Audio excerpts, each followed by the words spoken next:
घुमावदार पहाड़ियों के बीच बसे एक छोटे से सुंदर शहर में एक पुराने घड़ी साज थे जिनका नाम श्री अजय था। वे अपनी जटिल घड़ियों के लिए जाने जाते थे जो केवल समय बताने वाली नहीं थी, वे अपने आप में कहानियां कहती थीं। श्री अजय एक दयालु और बुद्धिमान व्यक्ति थे जिन्हें सभी लोग प्यार करते थे, लेकिन उनके पास एक गुप्त बात थी जिसे कोई नहीं जानता था।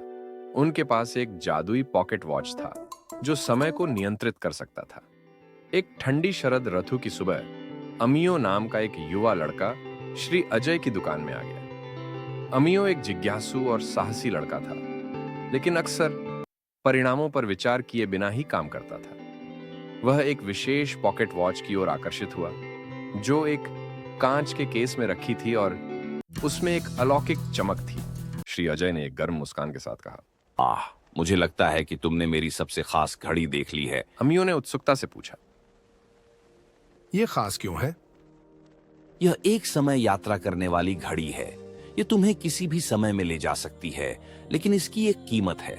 तुम्हें इसे इस्तेमाल करने में समझदारी बरतनी होगी, क्योंकि समय ऐसी चीज नहीं है जिससे हल्के में छेड़छाड़ की जाए। अमियो अपनी युवावस्था के परिणामों की उपेक्षा के साथ श्री अजय से इसे इस्तेमाल करने की भीख मांगने लगा।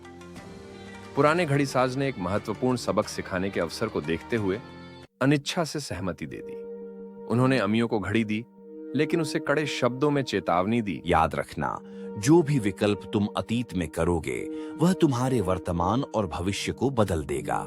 सावधान रहना। अमियो संभावनाओं से उत्साहित तुरंत घड़ी को घुमाया और अपने शहर के शुरुआती दिनों में यात्रा करने की इच्छा व्यक्त की। एक चमक के साथ वह खुद को उसी शहर में पाया, लेकिन कई साल पहले उसने अपने परदादा को एक युवा व्यक्ति के रूप में देखा जो कठिनाइयों से गुजर रहे थे। उस समय का शहर छोटा और पुराना था, जहां सड़कों पर घोड़ों की गाड़ी चलती थी और लोग साधारण जीवन जीते थे। अमियो ने देखा कि उसके परदादा, जो एक साधारण किसान थे, अपने खेत में कड़ी मेहनत कर रहे थे। उनकी आर्थिक स्थिति दयनीय थी और उन्होंने बहुत संघर्ष किया। एक दिन जब उनके परदादा खेत में काम कर रहे थे, अमियो ने उनकी मदद करने का सोचा। उसने उन्हें कुछ आधुनिक खेती के तरीकों और व्यापारिक योजनाओं के बारे में बताया, जिससे उन्हें बहुत फायदा हुआ। जल्द ही उनके परदादा का खेत फला फूला और वे धनी बन गए। अमियो को लगा कि उसने सही किया और उसने खुशी खुशी वर्तमान में लौटने का फैसला किया। लेकिन जब वह लौटा तो उसने पाया कि उसका परिवार वास्तव में धनी था, लेकिन इसके साथ ही बहुत सारी समस्याएं भी आईं। परिवार में अब आपसी प्रेम और स्नेह नहीं था। वे एक दूसरे से दूर हो गए थे और हर कोई अपनी संपत्ति और शक्ति में लिप्त था। अमियो को दोषी महसूस हुआ, यह समझते हुए कि उसकी दखल ने इस स्थिति को जन्म दिया था। अपनी गलती को सुधारने की कोशिश में अमियो ने यह देखने के लिए भविष्य में यात्रा करने का निर्णय लिया कि उसके परिवार की संपत्ति का क्या प्रभाव पड़ेगा। वह अपने शहर का एक डिस्टोपियन संस्करण देखकर चौंक गया, जहां अमीर लोग विलासिता में रहते थे और गरीब लोग कष्ट सहते थे। उसका परिवार सबसे शक्तिशाली बन गया था, लेकिन इस प्रक्रिया में उन्होंने अपनी मानवता खो दी थी। भविष्य में उसने देखा कि उसके परिवार ने कई छोटी कंपनियों और व्यापारों को अपने अधीन कर लिया था और उनके अधीन काम करने वाले लोग बहुत परेशान थे। अमियो को एक वृद्ध व्यक्ति मिला जो उसका ही बड़ा संस्करण था। उसका नाम था लिंकन, एक अकेला कड़वा आदमी जो अपने किए हुए विकल्पों पर पछताता था।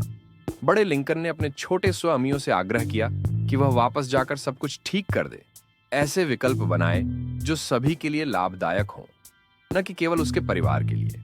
बड़े लिंकन ने छोटे अमियो को बताया कि उसने अपने परिवार के धन और शक्ति को बनाए रखने के लिए कई बुरे काम किए थे जिनसे वह अब शर्मिंदा था।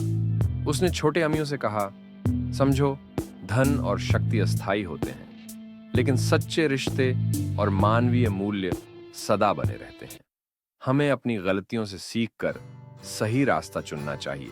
जो कुछ उसने देखा था उससे दुखी होकर अमियो ने वर्तमान में लौटने का फैसला किया, लेकिन इससे पहले उसने महसूस किया कि असली सबक गलतियों को सुधारने के बारे में नहीं था, बल्कि यह समझने के बारे में था कि विकल्पों का क्या परिणाम होगा इससे पहले कि वे किए जाएं। वह श्री अजय की दुकान में लौट आया ठीक उसी क्षण से जब उसने पहली बार घड़ी को घुमाया था। इस बार अमियो ने पुराने घड़ीसाज की ओर देखा और घड़ी उन्हें वापस दे दी। अमियो ने चुपचाप कहा, मैंने पर्याप्त देख लिया है।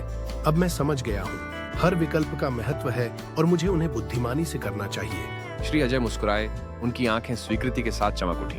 उसने कहा, बुद्धिमानी कोई आसान चीज नहीं है, लेकिन ऐसा लगता है कि आज तुमने इसकी थोड़ी सी झलक पाली है। अमियो दुकान से बाहर निकला। अपने अनुभव से हमेशा के लिए बदल गया।